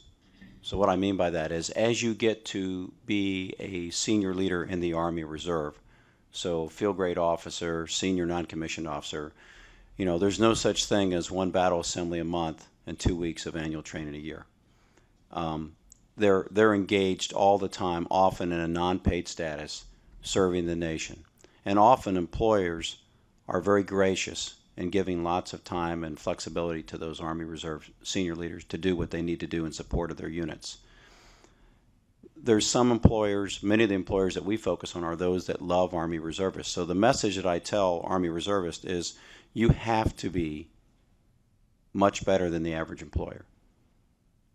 Now, I don't think you can legislate your way out of this. You can put rules and regulations and legislation, but I've spent most of my life in the private sector and academia, only recently coming back in the active Army to serve as the chief. And I will tell you, both in academia and in the private sector, I've personally experienced it. And most of the people I know have experienced it at some level as they get more senior. But there's two things that I'm focusing on to challenge this. One is to remind Army Reserve soldiers that they better be leaders in their communities, their families, and their civilian employment. And I want them to do that at the expense of the United States Army Reserve. As I said earlier, you get the first three right, I get a better soldier. I'll get a soldier for life. Because if there's a cash flow issue in a business, you go under. There's a cash flow problem in the family, you will not be a soldier for life. The second point is to help cultivate relationships with employers that really value those reservists. And then others will look at that. Now, I've spent a lot of time in small business, and I'll tell you, it's tough in small business. I used to hire Army reservists and reservists from all the components as a CEO, knowing that it could devastate some of those small businesses if multiple ones got deployed at the same time. I don't think it's fair to expect the private sector to do it for motherhood, apple pie, and the flag. So I agree with what Ruth is saying. I don't think that's a good way to market it. I think the better way to market it is you hire a reserve soldier. They're not going to be an average employee. They're going to be a leader in your organization. And they're going to be so darn good that you'll tolerate some of the inconveniences that you may have to experience as they serve their nation as a soldier, an airman, a Marine, a sailor, and a coastie. Thanks. Good morning. I'm Bill Chatfield, former Director of Selective Service, and now do some consulting in the arena that's been so capably discussed this morning. And I want to thank every one of you for what you're doing today and what you did back when we served in office years ago, because during my term of 4 years, I was delighted that the mobilizations about which we're speaking all came from a voluntary force. So our agency was ready, but we're delighted not to have been called upon because of the young men and women today that are so capable, and in large part because of the work at the top that you folks have done and your colleagues on keeping our reserve and guard strong. Otherwise, we would have had to draw from other sources. So thank you for that. General Stewart mentioned, and John Winkler mentioned the SGR. Ruth Samardik had appropriate use and effective use of Dr. Gates's chart and superimposing the complaints that reach VET. And I just wanted to further compliment the SGR, and you mentioned Ron Young and the predecessors before that, and amazing jobs in handling. And we mentioned W.W. Granger, one of the proud recipients of the SecDef award for serving their constituency as well. But I'd also like to compliment again, Ruth, on your chart, how the amount of complaints didn't reach the level of the courts because of the amazing ombudsman effort from ESGR. And they were stopped at that level, and that's why your spike was not as commensurate with the spike in the mobilization. So would you agree with that, Ruth, that the ESGR with that mobilization is very effective? Absolutely. ESGR is an essential partner in this because they just have so many more boots on the ground. You know, if we had actually experienced the spike that people were predicting, you know, people would say, well, what are you going to do? And all I could say is we'll be visiting Congress, you know, because we would need a lot more inspectors if we had a significantly higher volume. But to have that fleet of ombudsmen all across the country has just been an essential part in our compliance. Leanna Jackson with ROA. I have a couple questions I want to direct to Ron at Grainger. You mentioned that you're the executive sponsor of your company's military business group. Was that formed for an external reason, or was that formed more for internal reasons to have communication better with your military employees? And then secondly, how does Grainger go out and find these fabulous reserve service members? You've got, you know, certainly your logistics company, the Army is, you know, heavy on logistics. Have you found a particular way that you're able to go and grab these folks and bring them into your door and make them employees? How have you been able to crack that nut? I'll start with the second one. I think that's been the tougher one. It's been more word of mouth than anything. I would say we're challenged with resources throughout our recruiting efforts, not just with military, but in general. Being a company that's business to business and not retail, we don't advertise a lot. We're not well known.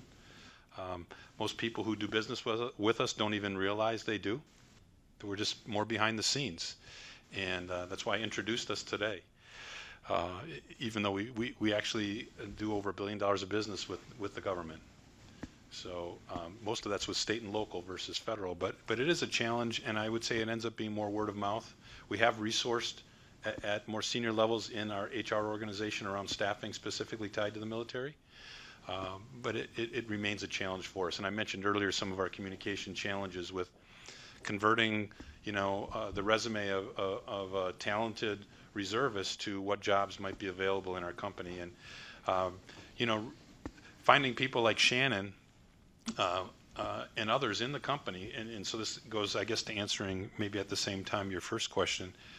People like that who came forward, stepped forward internally within the company. So it wasn't an external desire as much as it was internally. How do we leverage our own team of military within the company to help attract, develop, and retain people like us, because they all saw with their own experience. And you know, we have such loyalty. I guess that's the other attribute I would add before I talked about you know, discipline and leadership. But we have tremendous loyalty and retention of our military, and people are very proud of their service and how they were treated by Grainger, that they want to attract more people. So we've actually done it more grassroots that way.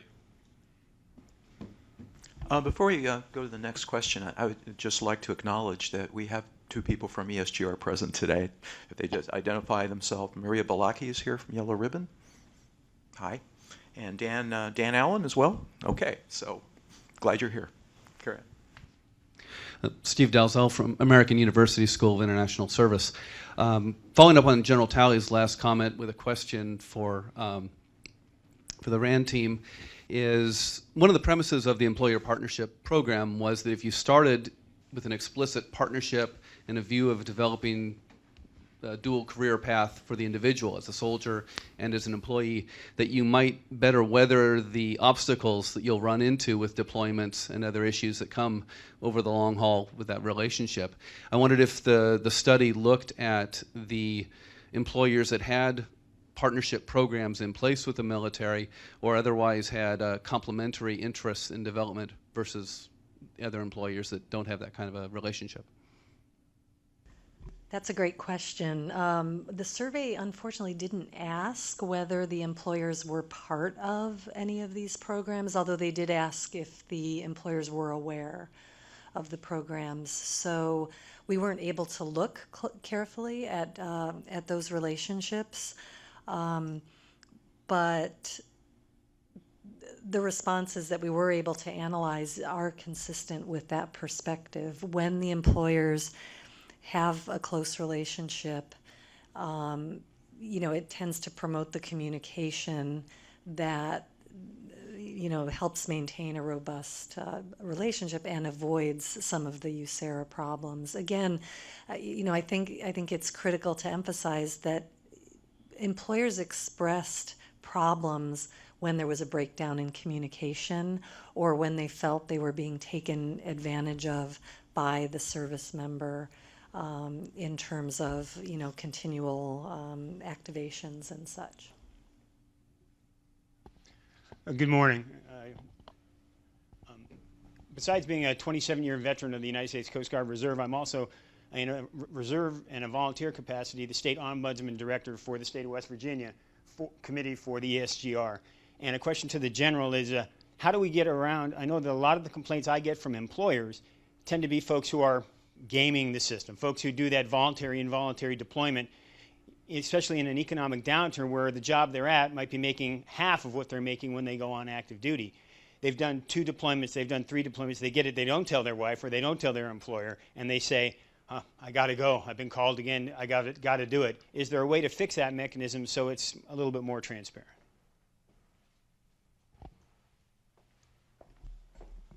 Well, thank you for the question, and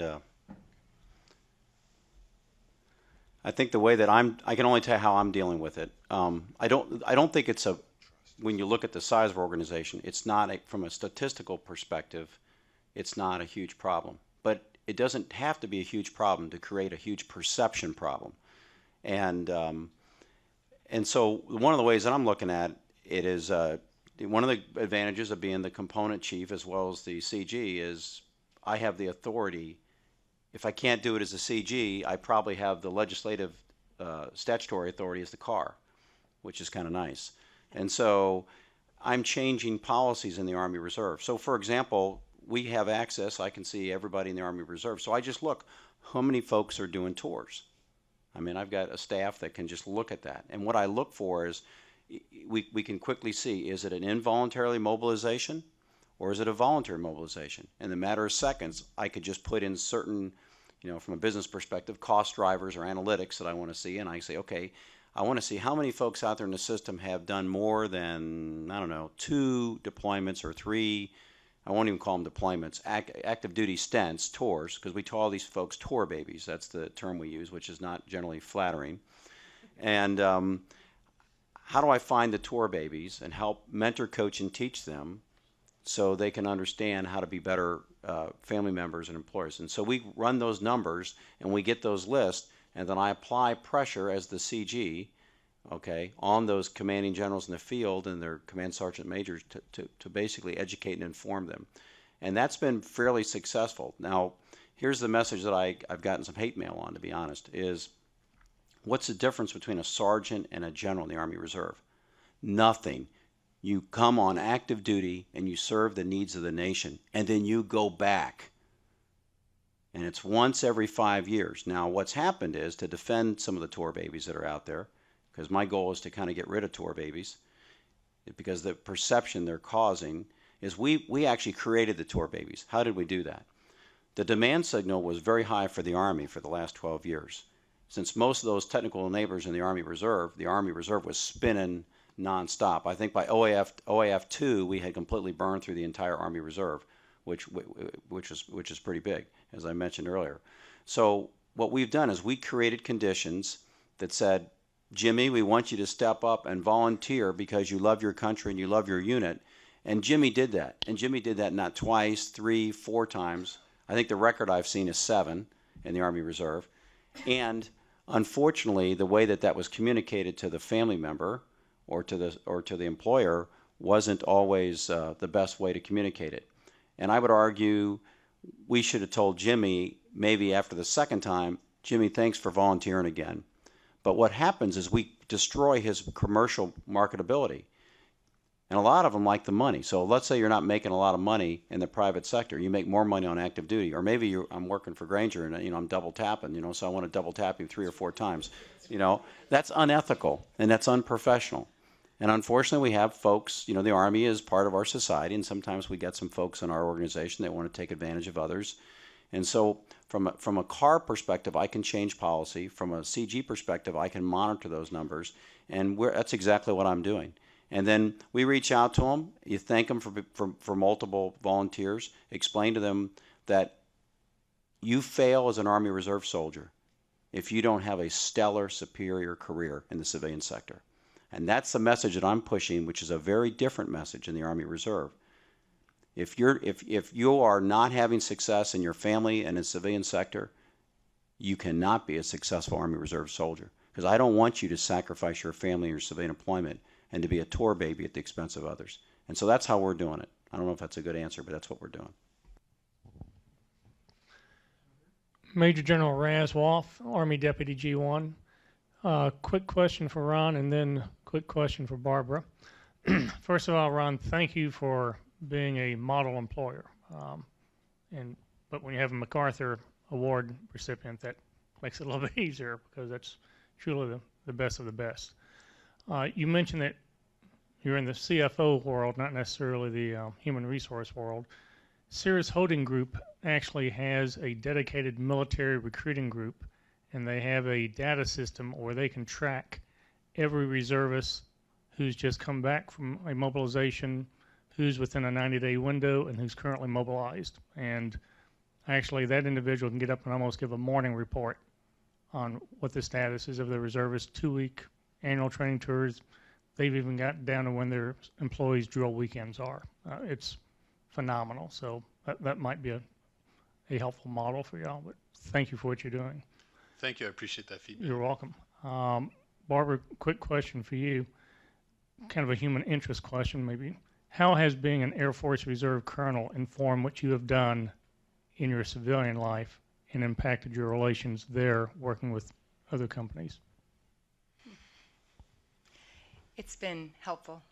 Overall, I have the credibility to speak to these companies about what we bring. And to get back to the patriotism topic that was discussed earlier, there's some who think that they're doing their duty to hire us. That's somebody who's never hired a reservist or somebody coming off of active duty. What they get the first time is an above standard, somebody who's making a difference and who does power the economy, like I said. So that has informed. I was smiling as General Talley said, be good, you've got to have a strong career, family, and civilian. I've not always had the best balance of all three. I'm married to a pilot who's in one of those airframes that's low density, high demand, which translates to gone. And so that caused me to have to close my small business when he had a year-long deployment. Our family was not going to be able to stay in the location we were. What do you do? So it has another gift that this balance has given me is empathy. So I feel strongly that I understand from a large employer, now working on the small employer side, and then trying to balance home and a career which I really enjoy, and I don't want to quit. So I am so grateful to the group here that makes it possible to realize that we should have that balance, we can have that balance, and you're trying to make it possible. So I don't know if I quite answered your question, but I have found that continuing to be a reservist has been a great gift to me, and hopefully it improves my work. John Grady, Naval Institute. This is a question. Was there any difference in your experience between public employers and private employers and not-for-profit employers? Because if you look at guardsmen and reservists, they traditionally are coming out of public employment, usually at the state and local level. So was there any difference in the data? So in the report, we do get into some of these differences among employer by type. There was keen interest in whether there were differences among federal employers compared with other categories. I think going in there was some concern that federal employers are not as good at upholding their USERRA obligations. In fact, we didn't find that. Federal employers tend to view their reserve employees, they hold them in high esteem, and the reservists themselves are no more likely to identify them as problematic employers. Where we do see some important differences is with smaller employers and with the private employers in terms of lower levels of awareness of their USERRA obligations. And some greater struggles in terms of being more likely to experience the problems. I will say also that public employers tended to experience struggles with managing the workload more, and also they're more likely to employ a lot of reservists, and face challenges with people going on multiple deployments. So those are some of the differences that we see. If I could take just one moment too, I found a really interesting thing preparing for this. And within the small businesses, there are a variety of kinds, but the franchise has been something that was able to support reservists a little more, well, at least I could get more data easily, but also see how it worked. The Small Business Administration has a strategic alliance memorandum with the International Franchise Association, and within that they have vetfran.com. So there are many franchisors, who want vet to come to them, and reservists, active duty, you're leaving, transitioning, they want you, and they want you to be successful.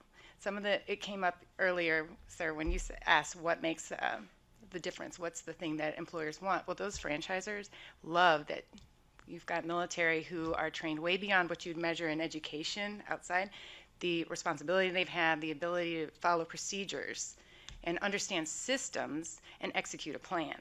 That's what franchisors want. And so they are able, because they have a larger network, to support a reserve business owner when they get deployed. They have every interest in making that a success. So that was one area that seemed strongest when we looked at small business impact of reservist deployment. Hi everyone, Kim Morton from Hiring Our Heroes at the U.S. Chamber of Commerce Foundation. Thanks ROA for hosting this event again, and thank you everyone for being here. That actually led right into my question, Barbara. It seems like from what we've heard today, a lot of the onus seems to be on the reservist and making sure that they're responsible, accountable, reliable, and that they be the best employee they can be. So I'm curious to see how our groups, I heard from W.W. Granger about how you're finding reservist employees. I'd love to hear about how SBA is letting reservist business owners know about that. How are you encouraging reserves to take advantage of these offerings? We've heard a lot of great ones. I'd just love to hear how you're actually reaching out to them. Thanks for asking. That's a great question, and I'm glad to get to talk about it. As I mentioned, we have public-private partnerships, and one of our largest grantees for at least my office right now is Syracuse University, and we have 3 different programs with them. The one for the transitioning veteran is Boots to Business, where aspiring, these are not yet established entrepreneurs, have a chance to learn, and we coach them all the way through. Then there is, with Syracuse again, the Entrepreneurship Boot Camp for Veterans with Disabilities, EBV. There's a consortium of 8 universities that are participating in this. So it doesn't matter what era. If you have a service disability and you want to be an entrepreneur, you're going to do 10 weeks of work on your own first to show that you're committed. After that, 10 days on site at the university that's sponsoring you with the luminary in their fields, venture capitalists, real estate, commercial, business-to-business providers. And they come and counsel and train these entrepreneurs. And then it's followed up with never-ending mentorship. From some real stars in the field that these folks go to, as well as business competitions. Citibank is going to sponsor a business plan competition in January, for example, for graduates of our Boots to Business program. And there's one more, women veterans. So women veterans igniting the spirit of entrepreneurship, Be Wise. That one we couldn't do on our own. The SBA's budget and contribution to that one is so small, but the impact is grand. And that's because corporate has joined that as well. So each city that I think it'll be Long Beach, California. We just had one in Denver. And the one I went to in Seattle was sponsored by Newman's Own. For that, that's women just over a weekend. They prepare also before coming. All expenses are paid. They get there. They spend a weekend meeting women veterans. And most of them, because we have had some head shakers within our organization and others who said, why just women veterans? What's the difference? A veteran's a veteran. You will find that women veterans don't always self-identify. And often this is the first time they've ever gone to a veteran event. So someone has called it, it's like a revival. It's a place to be what you are, to get in touch again with that part of the service that made you so proud. Not every woman veteran has had a great experience, but there are benefits to being a veteran, and we want to empower those women to take advantage of all of that we can offer. So those are some of the ways that we get the word out. We also, SBA has 68 district offices, so every U.S. state and territory has got our presence there. And we try to really become part of the community in a variety of different ways and through different partners to let the community know that we're there to support small business in their area. You have any more? Got it? All right, thank you. I'd like to add a little bit about how employers can find service member employees and veteran employees, and how service members or veterans can find jobs.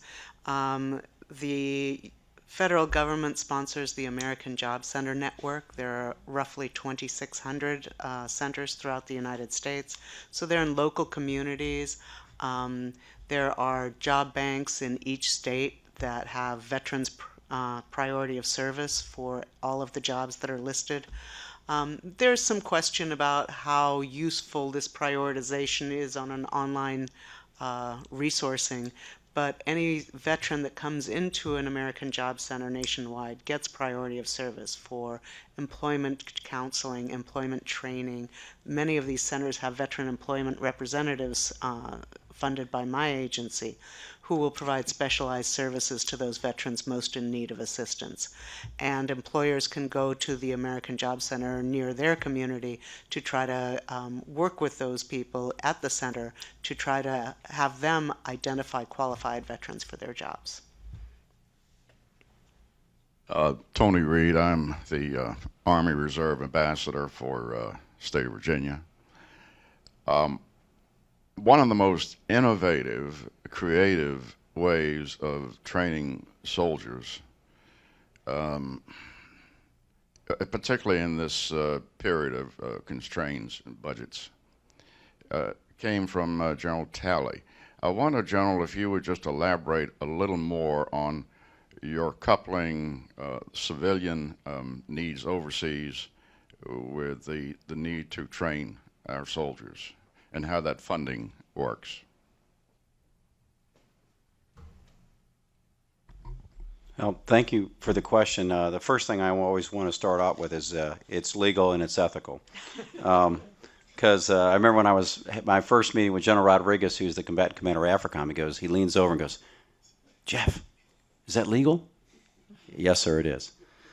So the idea is, I'll just go back to the Africa example, but we're not going to limit it to AFRICOM. Our intent is to do it across. So if you look at combatant commands, I'll just do a little very quick military 101.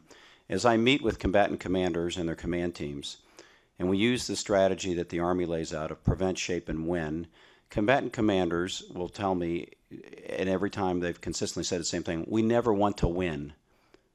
To win means we've gone to lethal operations kinetics.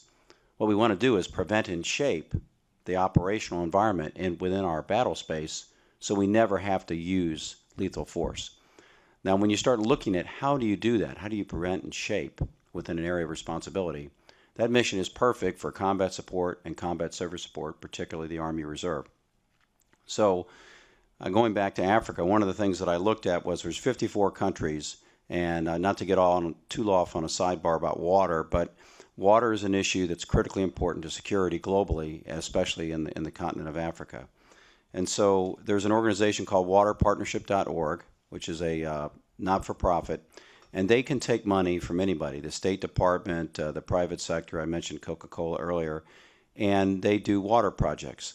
Well, I have a requirement as the chief, just like General Odierno has a requirement to what? To man, train, and equip the Army. I have a responsibility as the CAR to do the same for the Army Reserve.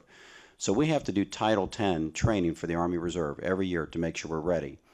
When we get to that available year, and hopefully the combat requirements have gone down, if I don't use those units in the available year to do something, then the soldiers will vote with their feet and they'll leave the Army Reserve. So the idea here is, how can I help combatant commanders prevent and shape, have it predominantly paid for by the non-Department of Defense, by non-DOD money, and give a great experience, a training experience for our enablers, our technical enablers. And so out of our private-public partnership initiative, what we did is we created this alignment with Water Partnership initially to go after activities in Africa, where you get the combatant command team to link up with the State Department. There are certain countries that the U.S. would benefit from having water projects done. The private sector contributes money to Water Partnership. They pay for the bill of materials, the consulting, all the extra stuff. I send my troops over there for 90 to 29 days or less for overseas deployment for training. I have the authority to do that as the CG. When they do that, they get there, they fall on equipment, and they do great medical, logistics, civil affairs, whatever your particular mission is. And the beauty of it is when you leave, you get a deliverable. Now, the goal is not for me to produce deliverables in the sense of a building, but why can't I do that? Now, my background is engineering and business, but my idea here is I'm training, but when I leave, why is it so bad that we now have a warehouse that we just built where the State Department comes in and provides a loan or a grant to a startup company for Africans, by Africans, and the Army Reserve built it? And we've been doing this in the Army Reserve for 30 years, all over Central and South America and all over the Pacific. And so all I tried to do was say, let's take what we're good at, let's use it to help our combatant commanders to promote peace and stability and stay away from war. And let's recognize that the global challenges we have can't be solved by governments. It must involve the private sector. And my experience has been the private sector is more than eager to participate. So everybody wins. Is that specific enough? All right, thank you. Colonel Mark Weston, Air Force Reserve. Great discussion by the panel about employers and reserve component employees in the context of the current force structure. What I'd like to have the panel have a discussion on is, what about if there's a radical reorganization of the reserve component and the reserve component winds up becoming the majority of the entire military force structure?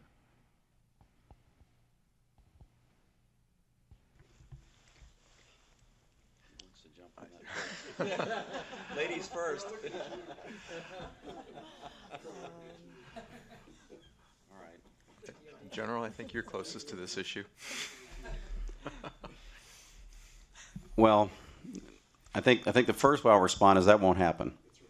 Okay, and the reason it won't happen is, as I mentioned, the purpose of the reserve component is to serve the active component. It's not the other way around. And that's why what we see in all of our active components, all of our services, they have to focus on keeping the tooth, if you will, in the active component, which must be ready to fight and win the nation's wars when called upon. And they rely more on the reserve component as backup in terms of sustainment and support, as I've mentioned from the Army Reserve perspective, or additional combat effects formation that we might need if we have a prolonged conflict. The active component is going to get smaller, but in the Army Reserve and the reserve components are not going to get bigger. They're going to get smaller. But from what I've seen, both in the Pentagon and over on the Hill, is that there is I don't know anybody that wants to eliminate or to reduce the size of our active component to such a level that we would have to increase the reliance on the reserve component to an unhealthy relationship. The minute we start having the RC as the leader or having too much of a dominant role in leading our national security, I think we have a critical issue. For example, in a recent meeting with General Dempsey, and in some discussions that General Dempsey, our chairman, has had, with the reserve chiefs, one of the points that General Dempsey, the chairman of Joint Chiefs, has made is it's critical that we keep our three components in the Army and the Air Force like they are, active, guard, and reserve. And they all have different roles and responsibilities, but they contribute and support each other, remembering that Compo 2 and 3, the guard and reserve, exist to serve the active component. And so I think if we get to a point where our AC reduces so small that we're relying on the reserve component, not just operationally, but routinely in critical requirements, you know, to be frank, we'll fail as a country and we'll fail in our national security. Now, you may disagree with that, but I'm not aware of anybody in the Pentagon or the Hill that want to see the reserve component grow to such a level that we're going to rely on them, you know, to do critical requirement missions that would require immediate response.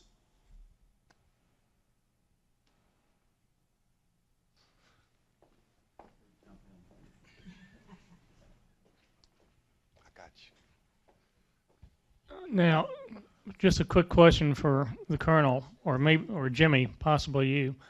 I don't know what the percentage is within the Air Force of the three compos of AC, Air Guard, and Air Force Reserve, but in the Army Reserve and Army Guard make up about 52-53% of the Army. So that's an interesting situation where actually the reserve components are a larger percentage than the active duty force. 55% is what the chief of the Air Force is saying now. 55 reserve, 45 on the active duty side. So from the Air Force perspective, it's a little different in that the latest word that we've gotten from our chief, of course, due to budget constraints, is he's relying more on the operational reserve. He absolutely has determined that that is something he's going to have to do for the future. He's looking at a 55-45 mix, 55 for the reserve, 45 on the active duty, and see how it works. You know, this is something that, as General Talley mentioned, you don't necessarily want to go ahead in that direction if you possibly can help it. But due to budget constraints, of course, you're looking more creative ways in which to go ahead and provide the capacity and the capability. And that's the key is the capacity and capability to go ahead and provide a defense for this country. And so that's the decisions that are having to be made when you have limited resources. And so the dependence upon the reserve components, we're seeing a much more heavy reliance on an operational reserve, and that's why in many cases it really wouldn't make sense to go ahead and make us strategic in nature for the future. Let me step in. First, offer just a brief comment on that question, and I would just sort of frame it this way. If budget causes force structure to be reduced, active or reserve, the real question is what is the demand signal? And unless the demand signal goes down, it just suggests that there will continue to be need for both active and reserve involvement. So in terms of today's discussion, continuing attention to the employer community and the impact of operational reserve in the future won't stop, okay? I think at this point, we're coming up to a close. I'd like to offer the panelists a chance, if anyone would like it, to make a final comment. Anyone?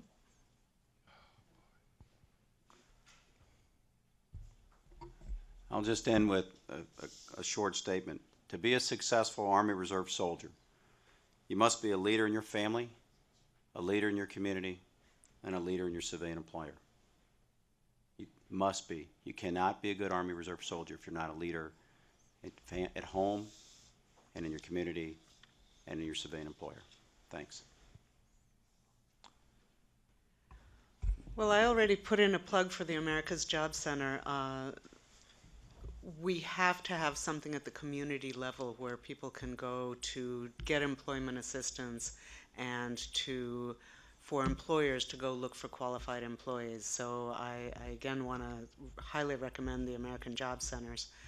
Barbara talked a little bit about what we're doing in TAP GPS to better prepare the transitioning service member for re-entry into the civilian world. At the Veterans Employment and Training Service, we have 3 days of the TAP GPS. We go through resume writing, how to search for a job, how to translate your military skills into something a civilian employer will understand, which we talked about in the Granger scenario. and also how to network, online searches for employment, and always, you know, back to the American Job Center and how to look for jobs in your local community. Well, okay. One final time, I'd like to thank our panelists for their time and insights offered today. General Davis, Reserve Officers Association, for hosting this Defense Education Forum, and wish you all a good day.